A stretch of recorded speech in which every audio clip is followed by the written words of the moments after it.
Kuna maana nyingi sana za mafanikio ambazo pengine unazifahamu, lakini ukizichunguza vizuri hizo maana bado utakuwa unazunguka, lakini unaishia katika kitu kinaitwa mindset, mtazamo ama fikra ambazo zipo kichwani mwako ndio zitaamua amount of success ambavyo utakuwa unazipata. Sasa nikikwambia kwamba sehemu ya kwanza ya kuweza kuwekeza ili uweze kufanikiwa wala si katika pesa, ni katika ujuzi ama skills, maarifa ambayo yatakufanya wewe uweze kuzivutia pesa nazo ziweze kuja.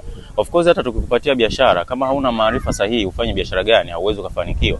So sehemu ya kwanza ambayo unatakiwa kuiangalia ama kuiwekeza sana kabla hujatafuta mafanikio yoyote ni kwenye maarifa. Pata ujuzi mpya, jifunze namna gani matajiri wanaishi, jifunze tabia ambazo zitakwenda kusupport mafanikio yako, na mwisho wa siku ile destination ya maisha yako utakwenda kuifikia. Na ndio maana unashauriwa lisha vitu positive katika ufahamu wako. Sikiliza vitu chanya, tazama vitu chanya, ambatana na watu chanya ambao wamefanikiwa. Nao wataweza kukuambukiza mafanikio kwa kukupa ideas na namna gani unaweza kuishi kuweza kufikia mafanikio yako.